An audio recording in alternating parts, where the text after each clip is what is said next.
Hello guys, आज मैं Ludhiana railway station में पहुंच चुका हूं। आज मैं दिखाऊंगा आपको लुधियाना बीजी जंक्शन के रेलवे स्टेशन के बारे में।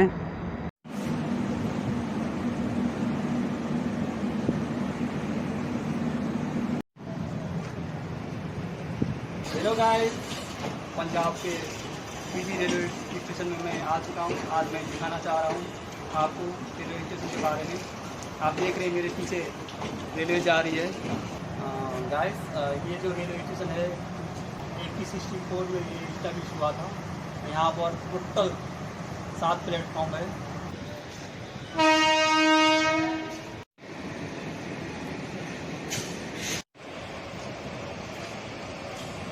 गाइस, इस रेलवे स्टेशन से एक दिन में मिनिमम 2 लाख पीपल हैं जो ट्रैवल करते हैं। यहाँ पर एक दिन में 225 ट्रेन आते हैं, रुकते हैं, फिर जाते हैं।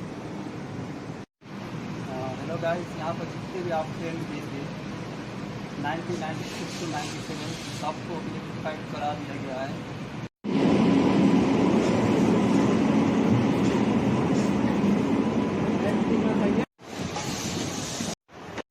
गाइस, ये जो अपना जंक्शन है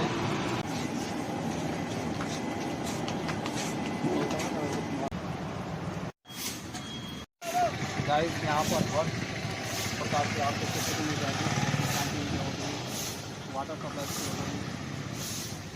गई, वाईफाई सर्विस है यहाँ पर, चार्जिंग सॉफ्टवेयर है यहाँ पर, और वेटिंग रूम है, इंक्वायरी रूम है।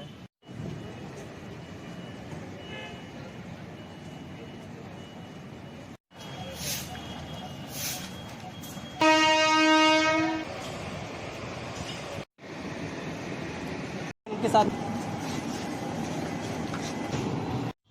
दोस्तों, आज हम बात करते हैं भारत के फेमस और पॉपुलर रेलवे स्टेशन के बारे में।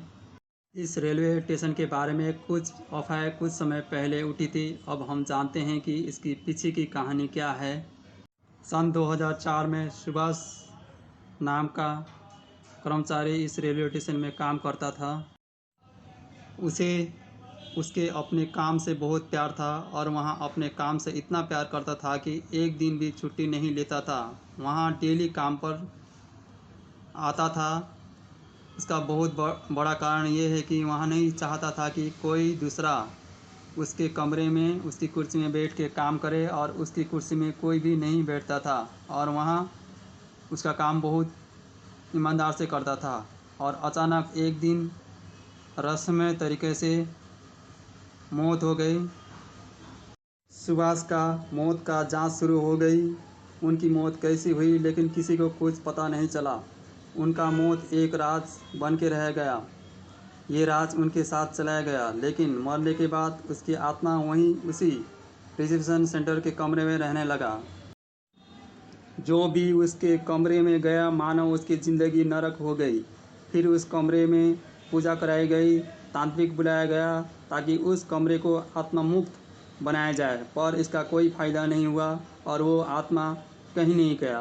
परेशान होकर वहाँ रिजर्वेशन कमरे हमेशा के लिए बंद करा दिया गया, लेकिन बंद करने के बावजूद भी वहाँ आत्मा अपने मौजूदगी की एहसास दिलाता रहता है।